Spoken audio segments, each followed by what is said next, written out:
भारतीय गुणवत्ता परिषद द्वारा कराए गए एक स्वच्छ सर्वेक्षण को केंद्रीय शहरी विकास मंत्री एम वेंकैया नायडू ने आज जारी किया। इसके तहत मैसूर को देश का सबसे स्वच्छ शहर चुना गया तथा पुरस्कृत किया गया। इस सर्वेक्षण में 75 शहरों के बीच प्रतिस्पर्धा हुई। इस सूची में आने वाले शहरों को 2 करोड़ लोगों से मिली प्रतिक्रिया और अन्य मानकों के आधार पर चुना गया है। जेएनयू ने राष्ट्र विरोधी नारों और प्रदर्शनों की जांच के लिए उच्च स्तरीय जांच दल का गठन किया है। कुलपति ने शिक्षण कार्यों को शुरू करने की शिक्षक समुदायों और छात्रों से अपील की है। भाजपा के राष्ट्रीय अध्यक्ष अमित शाह ने ब्लॉग के जरिए कांग्रेस पर निशाना साधते हुए कहा कि केंद्र में प्रधानमंत्री नरेंद्र मोदी सरकार की सफलता से निराश और हताश कांग्रेस गहरे अवसाद से ग्रस्त है। जेएनयू में हुई घटना पर वहां आसपास रहने वाले लोगों ने तीखी प्रतिक्रिया व्यक्त की है। स्थानीय लोगों ने जेएनयू को बंद करने की मांग करते हुए इसको बनाने के लिए उनसे ली गई जमीनें वापस करने की मांग भी कर डाली है।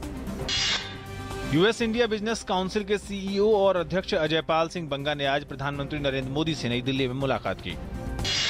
उच्चतम न्यायालय ने लोकसभा में कांग्रेस के लिए विपक्ष की नेता पद की मांग संबंधी जनहित याचिका को स्वीकार करने से इनकार कर दिया है।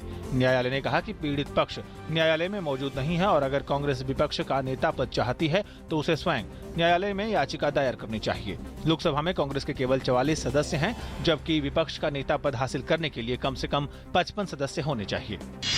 जम्मू कश्मीर के पूर्व मुख्यमंत्री मुफ्ती मोहम्मद सईद की मौत को 40 दिन हो गए हैं। इस मौके पर महबूबा मुफ्ती कश्मीर घाटी में अपने दिवंगत पिता मुफ्ती मोहम्मद सईद की कब्र पर जाकर फातिहा पढ़ा। वहीं सरकार बनाने को लेकर अभी कोई बातचीत आगे नहीं बढ़ी है। भाजपा नेता राम माधव को सोमवार को महबूबा मुफ्ती से मिलना था, लेकिन ये मुलाकात नहीं हो पाई।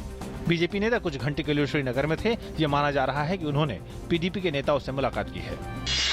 गृहमंत्री राजनाथ सिंह ने आज नई दिल्ली में सूखे से प्रभावित राज्यों को केंद्रीय सहायता दिए जाने के मसले पर उच्चाधिकार प्राप्त समिति की बैठक की अध्यक्षता की।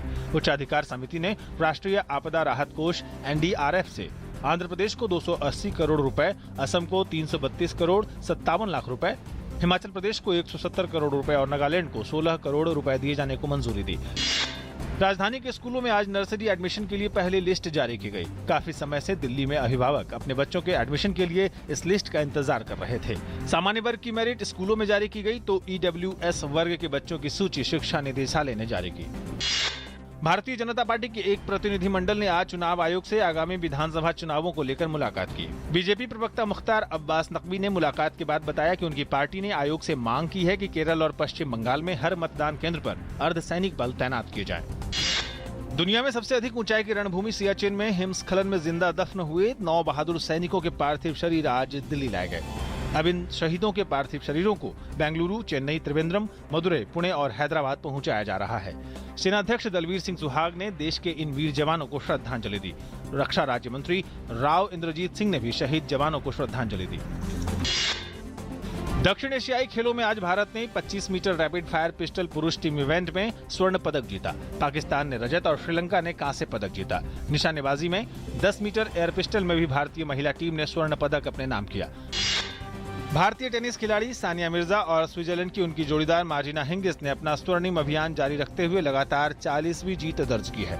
इस तरह इंडो स्विस जोड़ी ने सेंट पीटर्सबर्ग लेडीज टूर्नामेंट में महिला युगल का खिताब जीता।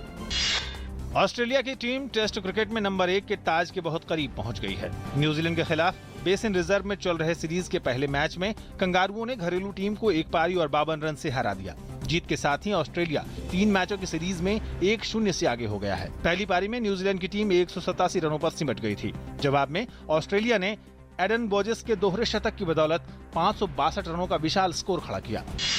इंग्लिश प्रीमियर लीग में मैनचेस्टर सिटी को टॉटनहम हॉटस्पर के हाथों 2-1 से हार का सामना करना पड़ा। सिटी के खिलाड़ी रहीम स्टर्लिंग को हैंडबॉल के चलते सजा का सामना करना पड़ा। मेहमान टीम के लिए स्ट्राइकर हैरी केन और एरिक्सन ने गोल की, जबकि सिटी के लिए एकमात्र गोल याया टोरे ने किया। टॉटनहम हॉटस्पर की लगातार 5वीं जीत रही। उर्दू के महान शायर मिर्जा गालिब की आज पुण्यतिथि है। गालिब ने अपनी शायरी से लोगों के दिलों पर ऐसी अमिट छाप छोड़ी कि आज तक उनका नाम जगमगा रहा है। गालिब को उर्दू का सर्वकालिक महान शायर माना जाता है और फारसी कविता के प्रवाह को हिंदुस्तानी जबान में लोकप्रिय बनाने का श्रेय भी दिया जाता है। गालिब मुगल काल के आखिरी शासक बहादुर शाह जफर के दरबारी कवि भी रहे थे। आगरा, दिल्ली और कलकत्ता में अपनी जिंदगी गुजारने वाले गालिब को उनकी उर्दू गजलों के लिए याद किया जाता है।